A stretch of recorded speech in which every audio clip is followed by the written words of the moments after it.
I'm Sonia Sicanto, and this is my podcast, Unseen Legacies of Childhood.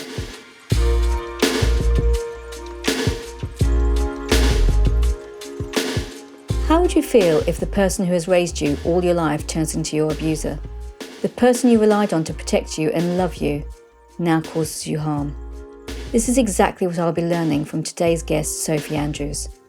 Chief Executive of Noah's Ark Children's Hospice, one of the leading children's hospices specialising in palliative care, she is also the author of the brilliant autobiographical book Scarred, is a motivational speaker and has already done a TED Talk on YouTube on the power of listening. She talks to me of her idyllic childhood and how that all changed when she was going through puberty and the eventual long-term abuse she experienced at the hands of her father. I won't say too much. The memories are eye-watering, so be prepared. In this no-holds-barred chat, we travel through Sophie's experiences, her ups and downs, and that life-saving call to the Samaritans. Thankfully for us, she survived the darkness and is here with me to tell her story. Thank you for coming on my podcast today. How are you? Yeah, very good, thank you. Look what I've got in my hand. I got mine out too. Not that I should need it, but just in case. You must know it off by heart. In case you said what's on page 72, I thought I'd better have it. I had a read of this and it took me only 2.5 days to read this book. It was so good. I'm actually very grateful to you for writing it because I think so many people need to hear your story. And what I'm hoping is that there will be some young people that listen in who will learn a huge amount from your story. I feel like it's a gift, actually. Now, to start, let's start from the beginning. You had, for the first years up until 10, 11, was it quite idyllic? It was. I was adopted, so I always was led to believe, particularly by my father, my adoptive father, that I was special and that I'd been picked, and that I was very proud. I used to tell everyone I met, I used to tell I was adopted. Everyone had wrapped around me as a family and made me feel very special. So yes, I think I was probably quite spoilt and had a really, brilliant first half of my childhood and very close relationship with my father. You mentioned your father. How was your relationship with your mother? Probably more distant. I spent most of my weekends I used to spend with my father. He used to take me and see my grandparents and we'd spend a lot of time together. It always felt like it'd been my father who'd been sort of instrumental in really wanting to have a child, have a girl, and had been the more sort of forceful person in the relationship about having me adopted. So my early years, my relationships really were with my father and my grandparents. They were the strongest relationships I had in my sort of formative years. And do you know why that would be? I don't know. I mean, I look back now as an adult and at small things like going out for the day in the car. I would always sit in the passenger seat and my dad would be driving. My mum was always in the back seat and I felt very special at the time. But I look back now as an adult and think that was actually quite weird in a way because I was sort of in this priority position and my mum was sort of in the back seat. And I guess that was how it was in a way. And I don't know, jealousy might be a funny word, but it felt, I had the strong relationship with my dad and my mum. And Dad used to argue quite a lot, and I would be almost invited to comment if they had an argument about something. My dad would say, "What do you think?" And again, as a child, who knows what's normal as a child? But I look back as an adult, and that was absolutely none of my business. Their arguments, but it's probably harsh to say she was pushed out. But looking back, it was me and him, and she was very much in the background. When you think of that, she might have felt some resentments, wouldn't she? If you're in her position, I mean, as a child, it's nothing to do with you, but for an adult, if you're being pushed out of that relationship, it would create some resentments. So that was idyllic on that side, and schooling was fine, friends were fine? Yeah, everything was great as a young child. And like I say, my relationship with my grandparents was really strong. So I feel a lot of my parenting came from my grandparents because I spent a lot of time with them and they were really solid people. And when did that start to change? It sort of changed overnight, really. Adolescence, starting periods and being 12 years old and even just that whole experience where as a young teenager or 12-year-old, you're very embarrassed about changes to your body. And my father was very proud of changes to my body. So, even to the point, when I did start my periods, he sort of opened a bottle of wine and we went round to my grandparents to celebrate, which was just mortifying for everyone. Again, looking back now, that was probably just symptomatic of how things were going to change between me and him. And he from that moment saw me as a woman rather than as his daughter. And did he treat you like that as well? Did he treat you as an adult from that moment on? I guess in terms of conversation, he'd always really treated me a bit like an adult. But from a sort of physical perspective, he started to abuse me from that point on. And I don't know if I look back now and think, did I think of reporting it? And absolutely not. I really loved my dad, and it wouldn't have crossed my mind that I should be telling anyone or reporting it. It felt like he'd naturally just extended our relationship. But again, it wasn't a relationship. To be sexually abused is not a relationship. But I guess if people groom you, that's what they're very good at doing, isn't it? Yeah, that's right. Grooming is the word, isn't it? Your parents are there to protect you, aren't they? That's what you assume when you're a child.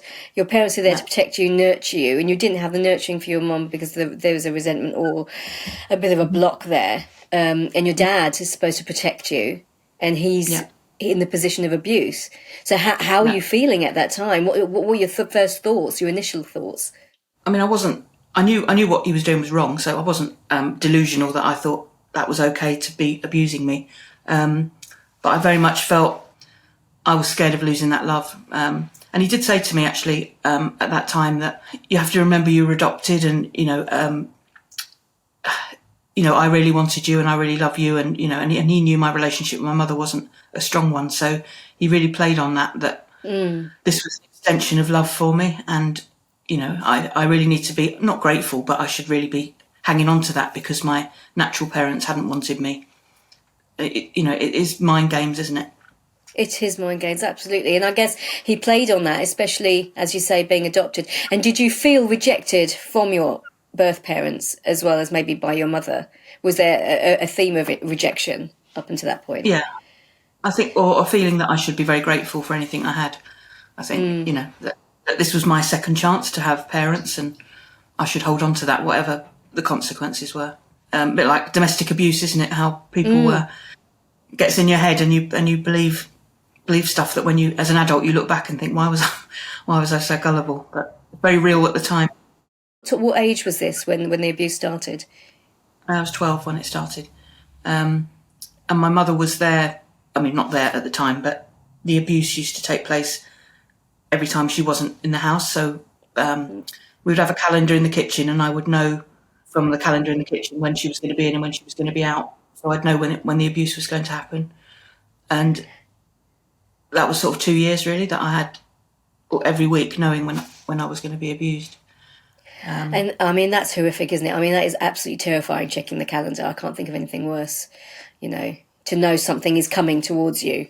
Although, in a way, it was a control thing. In a way, that helped me, because whilst that's alarming that I'd be looking at the calendar and knowing I was going to be abused, the opposite is true, that I knew I was going to be safe. That was really good for me to know those safe times, and try and prepare for the other times. Not that you can prepare for it, but when I was 14, because my mother left at 14, I didn't then have a safe space at all. So that was, the scariest time, really, when my mother left. And again, it fed into my dad saying that everyone was going to reject me and that he was here for me. And then my adopted mother left me with him. So it just fed into that whole, my dad saying, you must stay with me. I'm the only person that really loves you.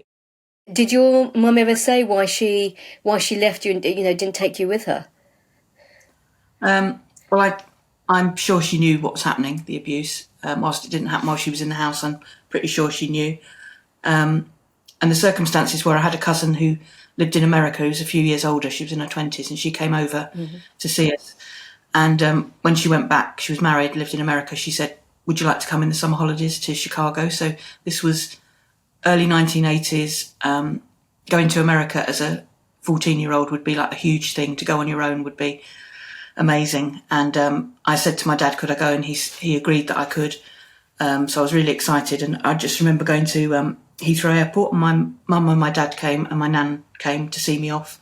And I just remember getting on, going off with the airline staff, being escorted, and my mum being in absolute tears. And I was going for like 3 weeks to America, and she was distraught. Yeah. And I just really vividly remember it, because I couldn't understand why she was so upset.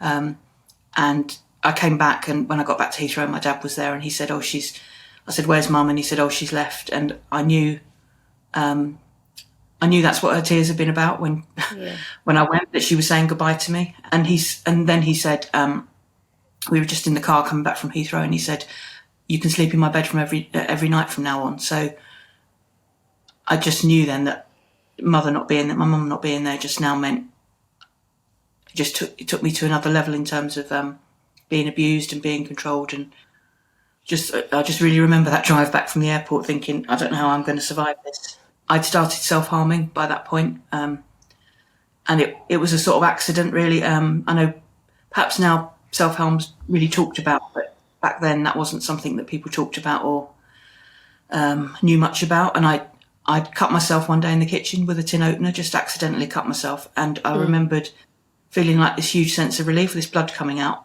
And then from then on, I thought, got razor blades and started cutting my arms and my stomach and places that my friends at school wouldn't see. But it just felt like felt like I was taking some control back, because I felt I had no control. And for the time I was cutting myself, it wasn't to kill myself. It was almost very regimented. So I'd have like cotton wool. I'd have all stuff to dress the wound, and I would sit and cut myself, and then I would bandage myself up, and it was all very, very controlled. But I mean, again, much more is said now about self-harm, but you know, I didn't know such a thing existed. I didn't talk to anyone about it, but it just felt to me like a way of staying alive. And I do believe if I hadn't self-harmed, I know statistically now that people who self-harm are more likely to go on to kill themselves, but for me that wasn't about killing myself, it was about staying alive. And I believe if I hadn't self-harmed, I would have killed myself. Does that make sense? It was a way of keeping me alive. And started running away as well, just all really self-destructive behaviours. And where did you run to? The first time I went to St Martin in the Fields. I found myself at Trafalgar Square, the church there, St Martin in the Fields, and I arrived there sort of late at night, not thinking I was going to run away forever, but just needing to get away from my dad for 24 hours. And the homeless people that were there were really like protective of me. So I mean, it's quite funny in a way that they took me off to find the best cardboard and find the best shelter and eye out for me. And it was just really, I remember that first night, all the theatre goers coming back from Leicester Square and walking past, and I was just, you know, on the steps at St Martin's looking at Trafalgar Square and everyone coming back from the shows and the nights out, and I was on the floor there, and then I would go back home and then repeat that in a week or two's time just to get time away. And my dad was never going to report me for going missing, but it was my space really to get away. But it was all very destructive.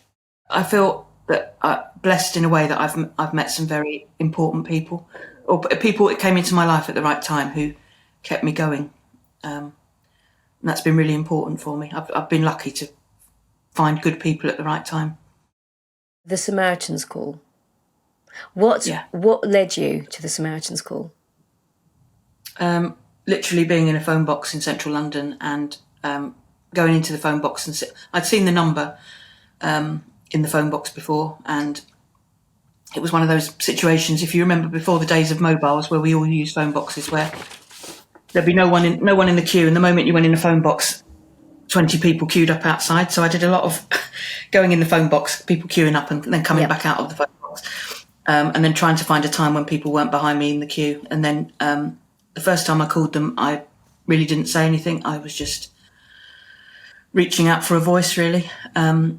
But then subsequently, and I rang and hung up lots of times, but then subsequently went on to start to talk to them. And it was really important for me because at that time in Samaritans, if you rang from wherever you were ringing, you would go through to your sort of local branch. So it meant that by ringing fairly regularly, I started to speak to people on a more regular basis, or the same names of people would be there. So that was really important for me because it was so difficult to tell my story, and to have continuity where someone would say, "Oh, I spoke to you last week," and knew what my situation was, felt really important. What incident led you up to calling the Samaritans? I don't think it was any one incident. I think it was, I don't think it was any one incident. I was just very, very desperate, feeling very unsafe, and feeling that I was at risk of taking my life, and the self-harm had gone out of control. The abuse with my father he'd started involving other men, his friends, and I just felt totally out of control, really. So not one incident, but like a culmination of just feeling very desperate. They helped me by not judging me, by offering a confidential space. I went in to visit Samaritans as well, and I was very nervous the first time I went in that the police would be there or social services would be there.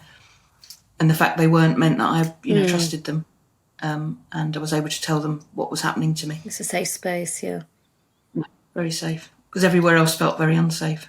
My self-harm had really got out of control. I'd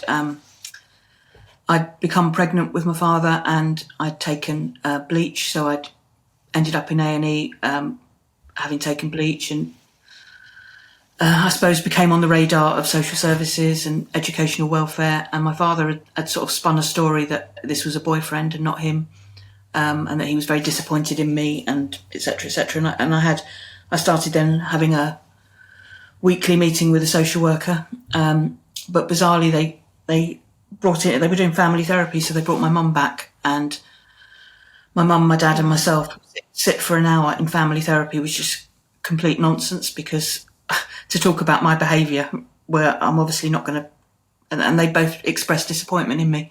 So we just had this nightmare situation where I would just every week be crying, and my mum would be crying, saying how disappointed she was. And then I'd get back in the car and go back home with my father.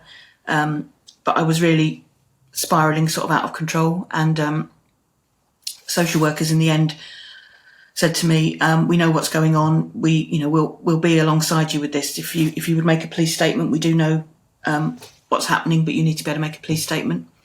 So I agreed. I was absolutely terrified. I was still living at home, and they rang my father and said that I'd made an allegation and that I would need to be interviewed by the police.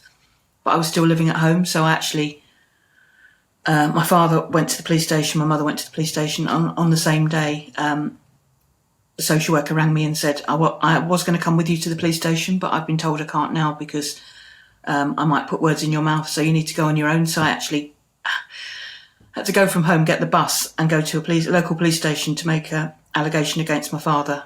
And I went upstairs into this room, and there was a male police officer on his own in there, and he said to me, his opening lines were, I've met your father this morning and he seems like a nice chap, so let's stop this right now.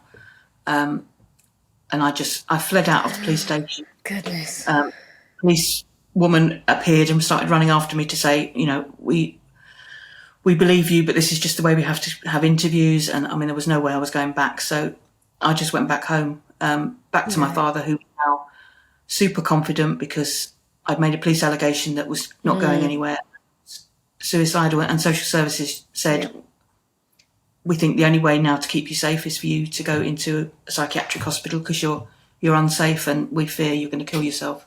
Because the police situation had failed, I think they thought this was like a place of safety.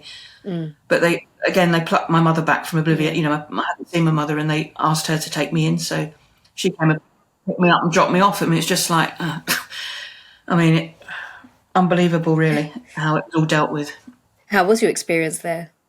I mean, I was very scared.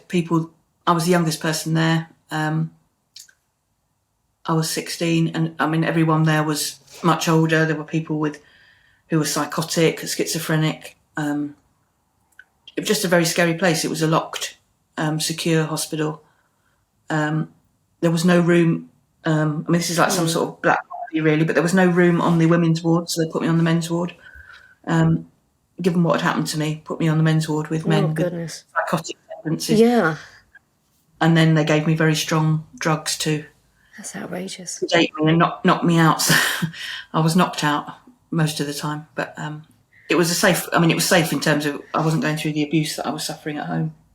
And you met quite a lot of, you made some very special connections there, didn't you? Yeah, there was one patient called Katie who was a couple of years older than me, who'd been through something similar, and I guess it was the first time I'd met anybody who'd been abused, and she self-harmed, and again it was the first person I'd ever met who'd self-harmed, so in a way she just had the same sort of background to me, and ironically had ended up in the psychiatric hospital too. The system had sort of failed in a way to support her. But I mean, a lot of the people in the hospital who I'd been scared of, to be honest, I did become close to in the end. I think, you can see how people can become institutionalised. The people that you fear most at the beginning, if you're cut off from the rest of the world and you're seeing them day in, day out, they become your new family.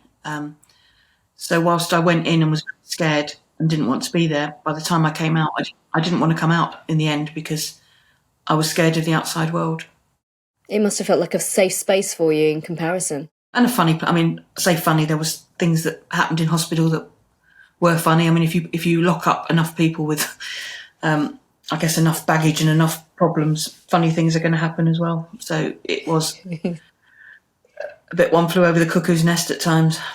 They had a pool table, and which with hindsight probably they shouldn't have had, snooker cues and balls, because one of the patients became angry with another one and literally threw every ball out across Wimbledon Common. So that was the end of they had to take the snooker table away because we had no cues and no balls. There was lots of things that were thrown out of windows that we then they had to scale down what we were given because people had a tendency to throw things out of the window. But just, it was one of those. And we had a sort of community meeting, which was chaired by somebody who'd had a nervous breakdown, who had been a big sort of captain in industry, and he was trying to chair a community meeting with all of us and run it like a sort of business meeting, which, looking back now, that was never going to work, really. We were never going to get minutes taken of our meetings. But it was a big sense of sort of camaraderie and friendship, really, in the hospital. And you mentioned cushion therapy worked. Was the first therapy that you felt actually did some good? Yeah, I can't remember the technical name for it. In one therapy session, they asked me to talk to a cushion as if it was my father, which I couldn't believe I ever would be able to. But I saw another patient do it just prior to me and saw the power of it. And basically I was talking to my father, or the cushion, about how I felt about what he'd done to me, and then swapping places. And then I had to be my father and say back to me what I thought he was thinking. And really the power of that isn't about what my father was thinking at all, because who knows what he was thinking, but it was for the hospital to see what I thought my father would be thinking. That was the insight, really, to what did I want to hear? Did I want him to say sorry? And that it's very powerful when you see it in action, but it meant that they got a real insight into what I was thinking about what had happened. I remember, there's a quotation from you about your trust. Now, where is it? My diary was my most trusted friend. That's where I wrote everything down. That was my safe place. Ironically, that play it forward years and years when I did have my book published, that my diary had been the basis of a lot of what I wrote when I wrote my own memoir about what had happened. I used to write poetry. I'm very sort of dark poetry, and I sort of used to joke with people that if I wrote a happy poem, that's the time to be worried, because writing dark poetry was a way of releasing how I was feeling. It was actually quite healthy for me to write something that was quite dark, because it was getting out of my head what I was feeling onto paper. You also met your birth mother around this time, didn't you, whilst you were in the hospital? Yeah. So I traced her. It's actually relatively easy. I knew her name and date of birth, etc. And I traced her and found her phone number and actually rang her up from hospital. Didn't get any sort of social work support, which with hindsight I should have done, but I literally just rang her up. Her husband, new husband, answered the phone. I asked for her by name and she came on the phone, and I sort of, my big moment, I said, I don't think, you won't know who I am. And she said, oh no, I think I do, which was a bit disappointing. I thought it was going to be a bit of a surprise for her, but she said, I had wondered if you would ever get in touch with me. And I did. But obviously from her point of view, I was ringing her from a psychiatric hospital. So her dream hadn't been that her child that she'd had adopted would be in a psychiatric hospital. But that was, I suppose I felt a very low point. So my fear of rejection was really very low, because if you're at a low point, then, if I'd rung up and she'd slammed the phone down on me, it wouldn't have made much difference to me then, because I thought that was the deal, that I was going to be rejected. So it was probably good time to ring, actually, to be honest, while I was at that low point. She came to visit me in the hospital, obviously was devastated that I hadn't had the happy life that she'd dreamed of. It was never going to be a fairy godmother and give me all, change anything. But I guess she gave me some answers in terms of why I'd been adopted and who I was, I suppose, as a person. So, how did it feel being reunited with your birth mother? Did that sort of, because she didn't reject you, did that give you a bit of a boost, just a little bit of a lift? Yeah, I think I was cynical. I don't think I still thought I could be rejected at any point. So, it was. It did give me a lift to meet her and to fill in the gaps. But I had very low expectations of everyone still. But yeah, of course, that was it was a good moment to be able to see her and see where I fitted in. And she'd had another child, so I knew I had a half brother who I subsequently went on to meet, which was great. Did you ever tell your adoptive parents that you'd met your birth mother? Yeah, I did.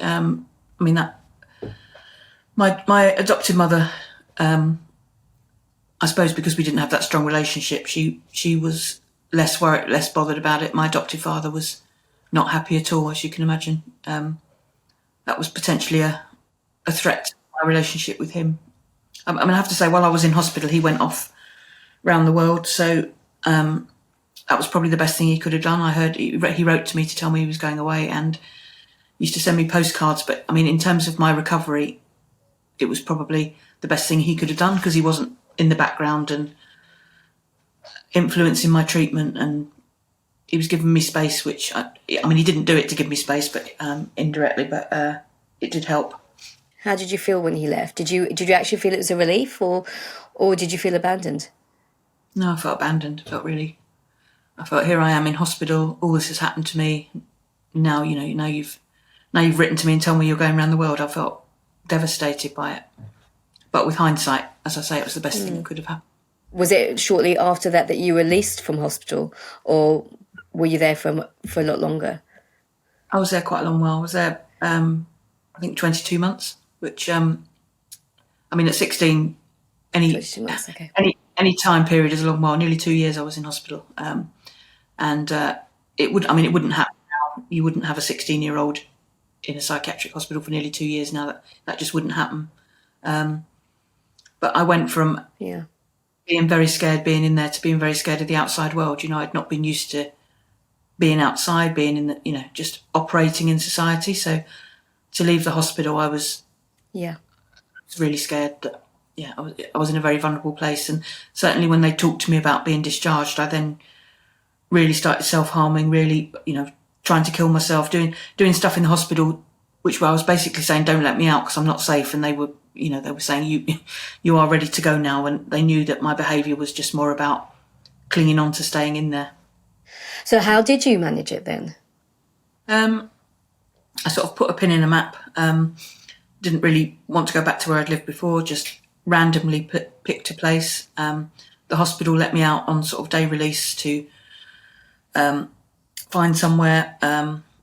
Again, I look back now and it's really bizarre that I was doing this on my own, but I literally got a train to a place and went to the job centre. Saw an advert which said, this is where I go back to fortuitous things happening, and it was an advert which said, looking for someone with life experience, qualifications are not necessary, but someone who's got good life experience, etc., etc. Anyway, I went to the lady and inquired, and it was a sort of private detective type role. And she said, she rung up to the guy and said, I've got somebody who might be interested. And he said, well, come round now. And I was like in jeans and a T-shirt. And he said, when I got there, the building had undergone some renovation and there was rubble everywhere. And he was in jeans and a T-shirt. And it was just, it's not how you'd present at an interview normally. And I arrived there and said, look, I've missed a lot. I've missed my education. I've been in hospital. I'm trying to rebuild my life. And he said, look, I'll give you a chance. And I went back to the hospital and I said, I've got a job, and everyone thought I'd made it up. But they checked it out and I'd got a job, and literally within a couple of weeks I moved out and moved into a house share and started this job and started to rebuild my life. But it wasn't, I didn't come out of hospital totally fixed, and I ups and downs when I came out, and I was still self-harming to a lesser degree when I came out of hospital. But that was, I suppose, the first step to rebuilding my life, really. I mean, first of all, that was incredibly brave. And secondly, I mean, how strong and how resilient were you to just suddenly, just like that, you just found yourself a job, found yourself a place to live. I mean, that's impossible to do when when you've got such low self-esteem and also so much fear. I mean, it's terrifying to be on your own. You've moved to a place where you don't know anyone. You've got nobody there. Normally when you move around, you've got friends who can take your belongings in their car, or you've got parents or grandparents or someone that will help you move. You had absolutely nobody. No, and I think I'd felt quite hurt by it. Well, I felt hurt, the psychiatrist, when he said that I had to go. I just felt I could have took it two ways. I could have been devastated, or I could have just thought, I saw it as a massive rejection by the psychiatrist. I thought, here we go again. Someone that I trusted has rejected me, and I really took it that I am going to prove to you that I can do this because you've hurt me, and I'm not going to fail. I mean, I don't know if that was a tactic that I don't know if he thought that through, and that's what the reason. But it very much drove me to succeed, and I thought, I'm going to prove to you that I'm not going to fail, and you've rejected me, but I'm going to get on with it. But don't get me wrong, I'm not underplaying that it was really tough, and I did struggle, but it was a stepping stone back to building my life back again, really. Yeah, I mean, the strength you've shown, I mean, the courage and the strength. I mean, you obviously, you at that time built of such strong stuff that you probably even didn't know yourself, did you? You weren't even aware that you were that strong, that you could just pick yourself and say, right, you know what, I'm going to do this. No, not at all. I wouldn't have described myself as strong at all. No, that would be the last word I'd have used at that time. But I did, I went from, I guess, then also building a sort of a career as such, but also I started volunteering at Samaritans shortly afterwards. So I'd had a lot of support from Samaritans, and then part of my rebuilding my life was feeling that I should put something back, because Samaritans had helped me, and I wanted to try and be there for other people.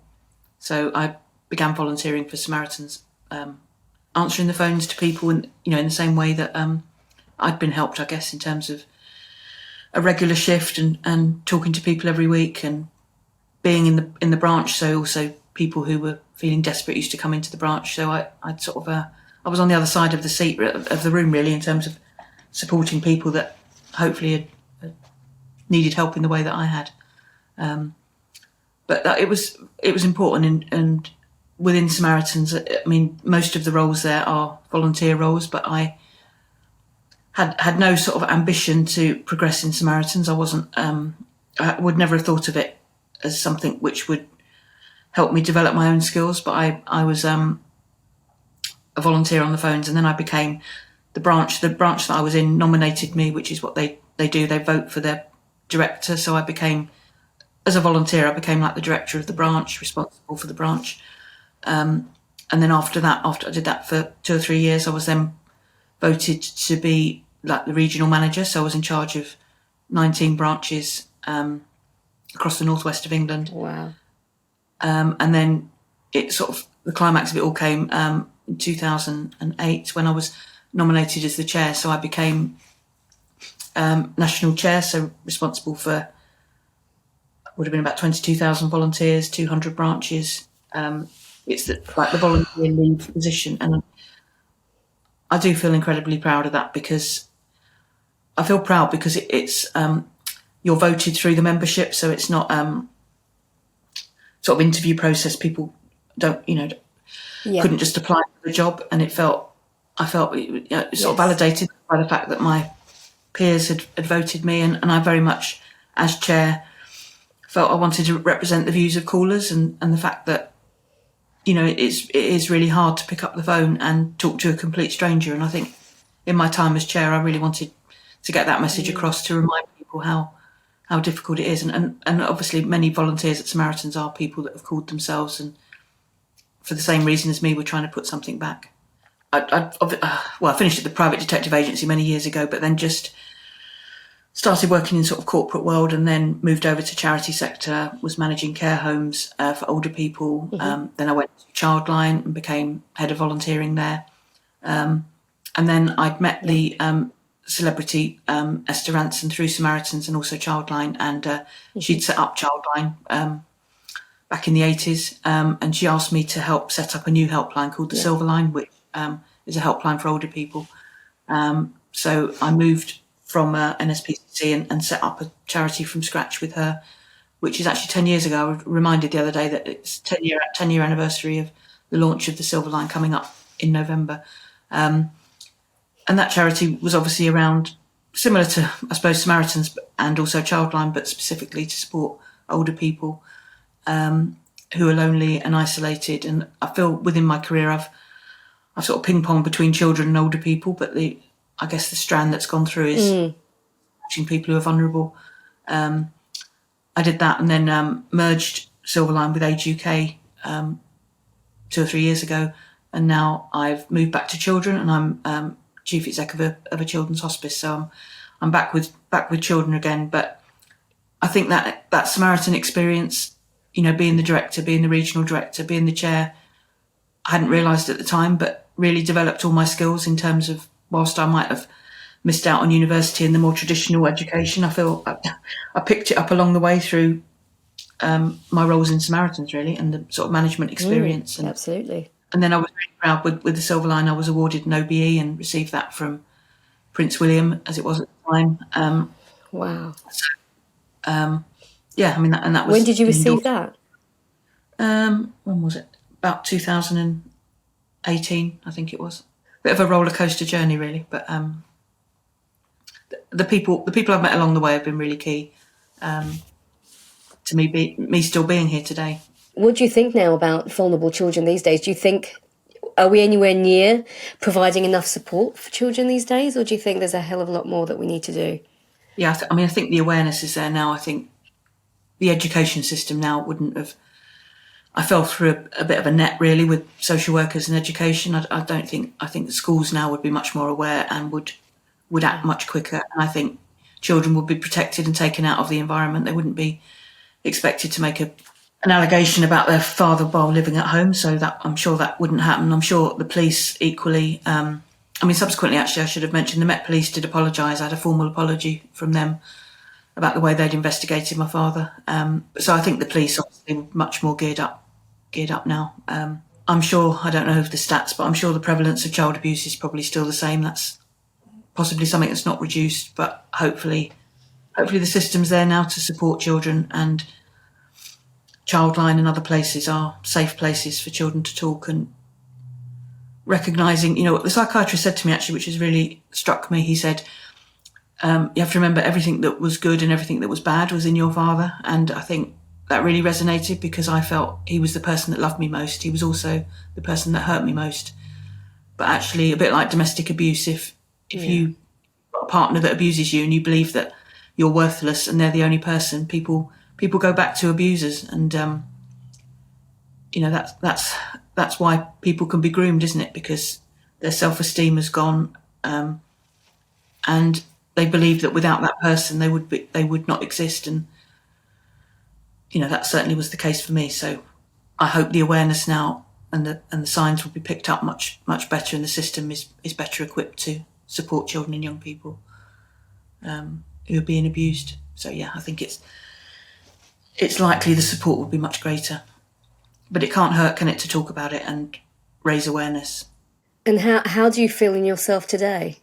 I mean, generally today, not exactly specifically today. Yeah, no, great. I mean, really happy. Happily married to Linda, my partner, I've had for 10 years. We're in a really happy place. I feel very happy with my career, very secure, and in a good place. And I'll never be 100% fixed, and I'm okay with that. And when I've said that before, people have said, why won't you be 100% fixed? And I think the moment I'm probably in a vulnerable place, because I'm very aware that the damage that was caused to me will always be with me. I will never get over it. I'll never forget it. And the self-harm that kept me alive, I'm very respectful of the fact that put me in a very dangerous position. But I think the fact that I'm very aware of that is good, and I recognise I'm not going to be 100% fixed, but I'm living with what's happened, and I've got it in a place that it's not affecting my life now or damaging me. That is such a wonderful place to be, Sophie. I'm so happy for you. Thank you so much for sharing everything. If you had to, like, if I come across someone who I think, or I have an inkling, might be in a vulnerable position, what advice would you give to me? What steps could I take if I see something that I think, oh, I don't think this is right? I think it's about taking things slowly and making sure the person still feels in control. So the most terrifying part of everything where authorities dealt with me was that feeling of lack of control. And actually, if you've been being abused for, 5 years, another week or another month is not actually going to make a lot of difference in terms of ensuring that person feels supported, secure, and able to tell you what's happened. So I think allowing that space, because that person's going to be pretty terrified and very loyal to the person that's abusing them. So I think it's about allowing the person to feel they're still in control, and that you'll work with them at a pace that means they can get help, but in a time frame that they're still in control. And I don't mean years, obviously, but sort of swooping in and taking control off the person would be really, really scary. So being alongside them and listening and not doubting them and not challenging them, and ensuring that the person feels they're believed, because there's a huge sense of wanting to be heard and not feeling that you be believed. So I think really just making sure you can wrap around that person and make them feel safe and secure and that they're believed. I feel so privileged that Sophie chose to share her very private memories and experiences with you and me today. I felt gripped throughout our chat. I can't imagine how it must feel to not be able to trust a parent, how sickening and isolating it could feel. Sophie was so lucky that she had that kind soul at Samaritans to listen and hold a safe space for her. If you or anyone you know has been through a similar experience who may benefit from a confidential chat, please do check the show notes below for links to organisations who can help. Thank you for listening to Unseen Legacies of Childhood. As always, if you like this episode, please do like, share and follow. Next time on Unseen Legacies of Childhood. I knew I was a straight man and I was into women, but because I existed in what people perceived as like a woman's body, then the perception of me would have been a gay person, and I wasn't ready to say I'm gay at like 14, 15, because I knew that I wasn't. I knew that I was very much a man into women.